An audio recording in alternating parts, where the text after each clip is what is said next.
The job is incredibly agile. You can be anywhere. So there is no real normal day. That's what I love about it. That sounds fun. It's really fun. I would say work hard, find a real USP. So something that no one else is doing, and really believe it and live it. You're watching Mr. Winter.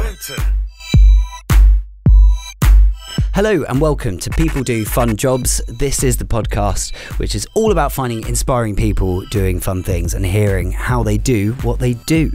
You can watch the podcast on YouTube. You can also listen to it and download it on Spotify and Apple Podcasts. So this is episode 3 and I'm joined by two lovely women here. These ladies are sisters, but they're also very good friends of mine. So I'm absolutely delighted to welcome Rosie Proudfoot and Jenny Proudfoot to the podcast. Hello. Hello. Girls, if you want to introduce yourselves and what it is you do, that's probably the best way to kick things off. I'm Rosie and I run a design company called Proud Couture. And I'm Jenny. I'm the digital features editor at Marie Claire. Wow, there we go. Successful sisters straight off the bat. Right, I think, Jenny, let's start with you. Okay. So you're at Marie Claire. You're the younger of the two sisters. I'm the younger of the two sisters by 3.5 years. 3.5, yeah. 3.5 years. Now, a lot of this information I know already because I'm biased. I'm friends with these two. But I thought it would be really good to get you guys on because actually what you do separately is really impressive stuff. And you've both been working very hard for a long time. Thanks, And Jez. quite different, but complementary to each other. Yeah. Which is cool.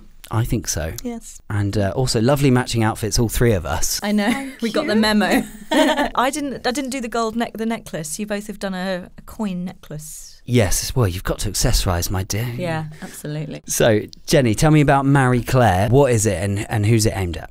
So Marie Claire is an online magazine. It started in the UK 31 years ago. We used to be a print magazine. We're now digital first. It is an online platform for everyone, really, predominantly women and girls, but 25% of our readership are men. And we're sort of a platform to empower, to educate, to entertain, to inform. Yeah, we cover news, features, beauty, fashion. It's the dream job for me. Yeah. I'm picturing a very Devil Wears Prada kind of setup. What does the office actually look like? What does it feel like? I expected it to be a Devil Wears Prada setup, and that is why, weirdly, I wanted to get into magazines. I watched, I'm not sure if you've seen it, the September issue. Yeah, I was going to say, you should. It's a Vogue documentary about Anna Wintour, really, in the September issue, and most people came away from it thinking, I could never work there. And I came away from it thinking, I have to work in that environment. That is excellent. But actually, I think magazines get such bad press. It is... Oh, ironic. Yeah, I know. I was thinking it's really friendly. It's really supportive. It's a lovely environment. The office is a bit Devil Wears Prada in the sense that there's racks of clothes everywhere.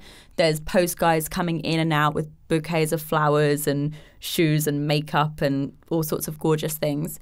And everyone dresses really well. There's a bit of pressure on what you wear to work. Yeah, that does sound like a lot of pressure. I know, but it's a lovely place to work. Well, as long as you've got that black top and the gold coin, you're okay. It's true. So, is it as cutthroat as that film paints it out to be, though? No. Is it as mean? It's nowhere near as mean. Yeah, I did many internships across lots of different publications, and when I worked, well, now that I work in Marie Claire, it's not mean in the slightest. No, Everyone's it doesn't seem that lovely. way. I think I've probably become a bit more cutthroat with regards to how I see news, or I don't know, I approach things differently. Yeah.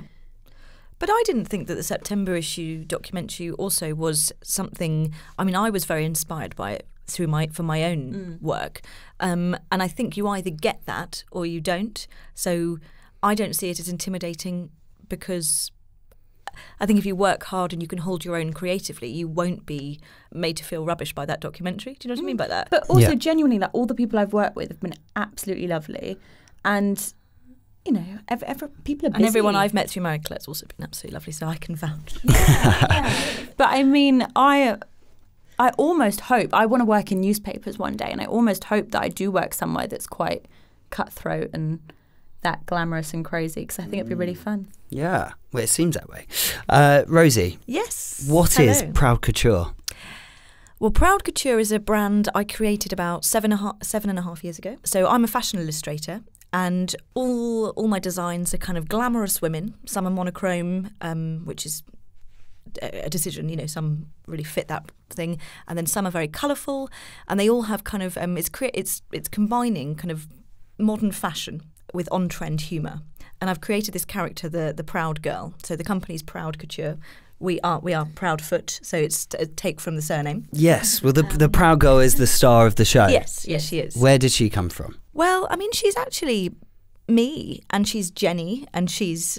I mean, I know you really well. You're a proud boy. I did think you were going to give me the crown of Proud Girl as well. Then. You are a proud girl. But you know, when you watch a lot of Sex and the City and Ab Fab and all of these glam programs where you're kind of feel, you know, they're funny and they're naughty women and they drink too much and they're hungover and they're wearing their sunglasses and they're drinking coffee in the morning and they're going to work and they're being funny and tongue-in-cheek. I just wanted to, when I looked at fashion illustration on the market, there was nothing really that fit our age bracket or was. Fashion illustration isn't often funny, and I wanted to make it funny. Plus, Jenny and I, we think we're funny. And we're always saying things, and I'm just always like, oh my God. And I love my comedy as well. So I really wanted to incorporate things we've said. You know, one of my cards says... You note them down, don't you? Yeah, one of my cards is two girls walking into a party, and they're saying, we were told there would be Prosecco. And Jenny and I have actually said that as a past before. They had cocktails. No, wine. We weren't there for Handed wine. a cheap bottle of vino. Not okay. That's what your brand in a nutshell is fashion meets comedy. Yes, glam, tongue-in-cheek. I say tongue-in-cheek. Yes. Tongue-in-cheek. Tongue-in-cheek. Tongue-in-cheek. Tongue-and-cheek. Tongue-in-cheek. Tongue-in-cheek. Oh, very good. Very vogue. It doesn't get it. I don't know if I should. So, where can you find your cards? Where are you known? They are sold. I know this because I've seen them in the flesh, of course. But for everyone who doesn't know where Proud Couture exists, I mean, they're in lots of boutiques up and down the country. We're in about 8-10 countries. Probably most notably Harrods and Selfridges, if I'm showing off. Fenwick, which is cool. It's very cool. They're my big names to pull out. Yeah. They are. Do you want to pick those names back up, love? Sorry, It's time to pull them out. Yes. It is the time to pull them out, and it's very impressive. And actually, I went just before Christmas. I took my lovely mother, who you know very well. I took her to Harrods on a little mother-son date, and we saw the cards there. And I sort of had to brag that my friend's cards were in Harrods, and it looks great and lends itself to the business. But actually, you're in so many more. Yeah. What is it, like over 300 retailers? Yeah, there's a lot. I mean, you're not always in them all at the same time because the way that retail works is that they tend to drop. You know, they tend to say, we'll have you for a little bit here, a little bit there. And, you know, they might even stop you for a couple of years. But we've got, 300 plus stockists on our books, which is really exciting. And it never feels anything other than wonderful when you see your cards in a shop. One of my mum's friends was on holiday in Switzerland, was it? And she sent pictures from a shop there. That was pretty cool. That's really cool. And it does feel like, wow. Because when you first start off, you just think of yourself, these are tiny little things to dream of. And when they become the norm, you do have to pinch yourself that isn't an unusual occurrence for people to send me stuff. Well, we always remind each other of that, don't we? Yeah. We're like, do you remember when we were literally in the garden dreaming about this, like 4 years ago, like 5 years ago, like as if that would happen. Yeah, just kind of like talking late night. What would happen if, yeah. But that must be a really rewarding thing to actually see people's actual reactions, because you've got a live and very honest stream of feedback from people. So people are tagging you and they're sharing with other people their new prints on their walls or their new cards that they've received. One of my favourite things is literally when I'm at a show or in a shop and I'm kind of, looking at people look at my cards because they're funny and because they're relatable. So there's one of my quotes is, I would love to help you but my nails aren't dry, or or you don't have to like me, just like my Instagram, or all of these funny things that people look at and they're like, oh, that is Sarah, or that's whoever it is. It's just they can see themselves or their friends or their family members in it, and that's where it works. So how does your design? And I actually don't know this. How does the design process work for you? Do you come up with the concept and the pun first? So when I first started, actually, Jenny, who has been very important throughout all of the design processes and still is. I did a whole lot of designs to start with, and then we were trying to work out how quotes would go on them, and we weren't quite catching what was going to work. And finally, we just worked out that they should be funny quotes per one. So those kind of came together. But now I know what my customer is. I do 12 designs per collection. I tend to get the quotes first, and then I design to quote. You've got a board, don't you? I've got a board, and I've got a book the whole time that I'm going through, writing down everything funny. But then I also have. But where do those lines come from? It might be right now. You might say something about prosecco or gin or. And will you physically write a note down? Yeah, 100%. But also, people Always. come up to Rosie the whole time and say, "I've got a quote for you." The other day, this was happening, and let me tell you, put this on a card. And like every time, I imagine 1 in 10 are actually worth listening to. Exactly. Yeah, but, no, that's that. Yeah. But people just there's inspiration everywhere, and Rosie just puts them all down and has them all ready. I don't put them all down. Some of them make the cut. Some of them don't even go anywhere near the book. But you see, now I also have a formula, so I know what my customer likes. For example, the ones about hair do really well. I've got a very best-selling design, which is my hair demands that we get a taxi.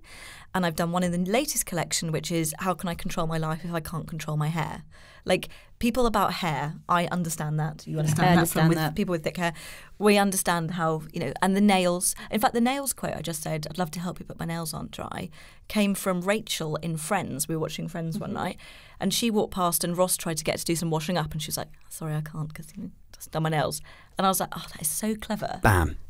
In Harrods, straight That's away. the thing, you see it in Harrods and you think as if it came from that. Yeah. So anyway, yes. But then I design. Now I'm much slicker actually. I know what I'm doing now. So Jenny, what is your role again at Marie Claire? I am digital features editor. So that sounds like a very important job, Jennifer. It is. How did it all start? Tell me about where that began. Did you study at uni? Did you do internships? What happened? So I didn't study it at uni. I studied French with international development. Didn't really know what I wanted to do. And when I was on my year abroad, I was living in France for a year in my third year of uni. Suddenly, I don't know where it came from, probably was the September issue, that I just knew magazines were the way for me, and everyone around me was like, yeah, that I can't imagine you in anything else. That is you to a T. And so I thought, okay, how am I going to get into magazines? Didn't know anyone in magazines. And I thought what a lot of people, I think, feel, it's impossible to get into. Everyone wants to do it. It's not possible. I just won't try. So I thought, okay, I'm going to start a student magazine. So I looked into student magazines. I came up with a name that I wanted for my campus, and I found there was already... Do you remember the name? Yeah, it was called Her Campus, and it turned out there was already a magazine called Her Campus, which was an online magazine in America, and they had chapters at universities all across the world, really. So I contacted them and I said I want to start one at my university so that I'd have work experience to get internships from. So that was like a franchise It's like a kind of franchise. thing. So you're already thinking about a female audience. That's I'm already thinking what about you're a female interested online audience. But I, to be honest, at that point was just thinking of anything to go to magazines with to get internships for. I started that magazine. I mean, I was the only person on the team. I sort of pretended I had a team of 12, but I was like working through the night trying to get it done myself. And then I applied for internships every month. And I think I sent out about 100 applications every month. I looked up every single person, every single magazine, to the point where people would reply to me saying, you can't send emails to everyone because we all sit together and it's obvious. Have you heard, has this girl Jenny got in touch with you as well? But people were sweet and like, again, I mean, immediately people were emailing me back saying, hey, if you tweak this in your personal statement, it will look a bit better, or why don't you do this? And I would say for every 100 CVs I sent, I would get one response. And now, being in the position where I hire interns, I see why, because you're just so busy. But slowly, I stacked up the internships, and I got 10 or 11 back to back. Left uni a couple of weeks early, didn't I? Straight after my exam, I left. I was with her, actually. I was staying with her, and she said, I've just got an email from Marie Claire saying... my first ever internship. would you guys, Wow. would you like to come for an internship? And it would have meant her leaving uni 2 weeks early. But I remember we had a moment where we looked at each other and I was like, you've got to do it. And she was like, I think I've got to do it. And but like that is a real moment. Like it was the first breakthrough that she got, which is pretty amazing. So then I did my internship at Marie Claire, and then there were 9 others after that. So I did Marie Claire, Vogue, Red, OK, The Lady, Sunday Times, Stylist. Oh, so you went to Marie Claire, left and did other stuff. So I did Marie Claire for a month, and then I booked them in because I'd been applying for like a year. I booked them in perfectly, so I had like a week in between each internship, and I just worked my butt off at every internship. You can swear on here, that's okay. I worked my ass off. She worked her ass off. I would like take work home in the evenings. I'm not endorsing that. I'm not encouraging people to do that. But I'd take work home in the evenings, do it throughout the night, and come in the morning and pretend that I'd just done it in 15 minutes at my desk and I was that talented. And then if you are that good, people ask you back. And I got asked back to 3 or 4 places, but the first place that asked me back was Marie Claire as a features assistant. Which is what? Break that down. I was assisting the print team, I was assisting the editor-in-chief, the features director, the features editor, and the entertainment editor. So when you're assisting these people, is that helping research? Yes, it's not really running errands or anything that I was expecting. It's helping to research, it's doing transcriptions, it's being in the meetings, it's coming up with ideas. It was really cool. Involved. Yeah. But I mean, they were lovely as well. They didn't have to do that, but they'd bring me into all of the meetings and say, what are your ideas? What do you think? You're the young person in the room. What do you want to do? And they pushed me up. And then a digital writer role came available for the first time ever as my job was ending. And because they'd seen me throughout that year, I got it. And then I went up to junior news editor, and now I'm digital features editor. And congrats, by the way. Thanks. No, but can I also say, just to add, the reason that she booked her internships back to back is because it's not like you go to an internship and there is a job. Yeah. You go to an internship and, as Jenny will say, you know, if you shine enough and you work hard enough, they will remember you when in 4.5 months they're suddenly hiring because someone's on maternity leave or someone's doing or whatever reason there is. And you really do. For every year, you really remember maybe 2 people as shining stars. This is possibly why internships don't have the best sort of reputation, because actually on the whole people probably don't get offered jobs at the end of it. I think internships are fantastic. I think the bad thing about internships is that it's easier for some people to get them than others. My family lived in Surrey, just outside of London. It was easier for me. My boyfriend at the time, I remember he wanted an internship. He lived like 4 or 5 hours away. It wasn't possible for him. So that part of internships I think is a real shame.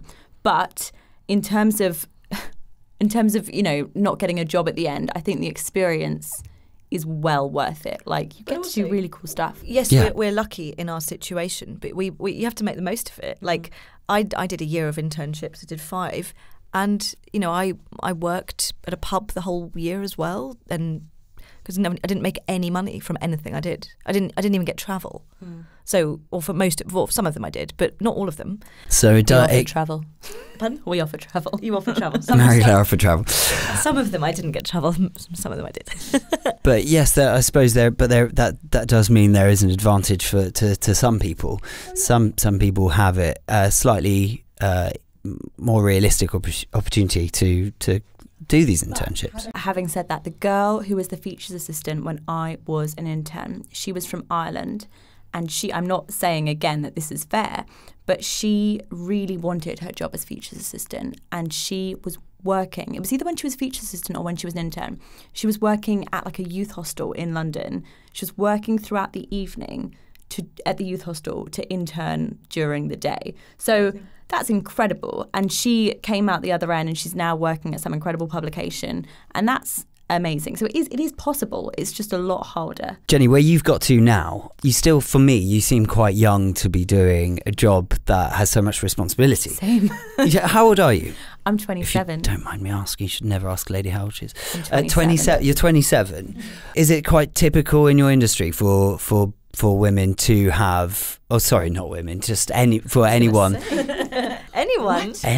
I'm thinking ladies' mag here, but is it typical for young people to have so much responsibility in their job or to have such high jobs? I would say it probably didn't used to be, and I still the people around me are older than me, and people in equivalent positions are older. More now, I'm seeing more and more editors my age. I think because we work in digital, because we've grown up on our laptops, we know how to work all the apps, we know what's going on, and we are our readers. Like, I am the dream Marie Claire reader. I'm like a politically and culturally engaged millennial. So it really helps, and it enables you to go further. So yeah, more and more I'm seeing loads of editors my age, which is cool. I'm finding age doesn't really matter. As if I can go into a meeting as a features editor and people are like, oh yeah, cool. And they just take you seriously. Yeah, they're not like, what? Yeah. Who are you? What about the other end of the spectrum? Can you be too old in magazine world? No, I don't think so at all. I think it's not really a place that's that ageist. Or equally, like, you can be an intern at like 60. I would love to get to 60 and suddenly just change my entire career and go, do you know what? I'm gonna work at Marie Claire. But like, if we had an intern that came in and was like whatever age, I'd be like, cool. I'd be like, cool, like really. Hats off to you. Yeah, no. Yeah. It's braver. It's much braver. Just can you walk a bit quicker to the post office, please? Come on. But also, they've got so much more experience, and I think it works when you've got a big spectrum of ages because, you know, you cover all bases. Yeah. Totally. So talk me through your day-to-day. When you arrive at the Marie Claire HQ, you know, you get to your desk. What's that like? She struts up with her magazine and coffee and her sunglasses. Gucci glasses, yeah. What's the first thing you have to do? Well, I think firstly, every day is different. So that's something I didn't realise when I got into it. I thought every day I'd be going to my desk. And a lot of days I do go in, check the news, send my pitches, news features, get on with it. But a lot of the time, I could be anywhere. So like today, for example, I started my day at 6 a.m. doing puppy yoga by Monument. For work? For work. Not for pleasure? No. Although that sounds really bloody great. Right? Like last week or the week before, I had to go to Berlin for Berlin Fashion Week for a few days. Then I came back and then I went to Vienna to a ball for work. As in, it's She mad. had ball gown fittings and everything. Oh, wow. It's ridiculous. So you can never plan what your day's going to be like. Or, for example, if you're doing celebrity interviews, just doing junkets non-stop. So the job is incredibly agile. You can be anywhere. Yeah. So there is no real normal day. That's what I love about it. That sounds fun. It's really fun. Yeah. It's tiring, but it's really fun. But you've got a good team to tap back into. You know, you've great got a base. Great team. We've got a base. We've got a lovely base in Canary Wharf. We've got a great team. So that makes you able to be more agile. Yeah. If you were feeling a bit displaced, you keep coming back to this same hub. Also, cool. there is an element of trust. Like, don't get me wrong. When I started, I wasn't given this much freedom. Like, no one should be given this much freedom because you have to start with a structure. But once you've worked somewhere for long enough and you know everyone well enough and everyone trusts you to get your work done, you can go to puppy yoga. You can go to puppy yoga. She was at a ball in Vienna being dress fitted. I was probably sick at home having Chinese, watching something in my pajamas, just being like, seeing the pictures rolling in, like, great. designing a new collection. Yeah, I was designing frantically. She was at a ball in Vienna. I was thinking, damn it.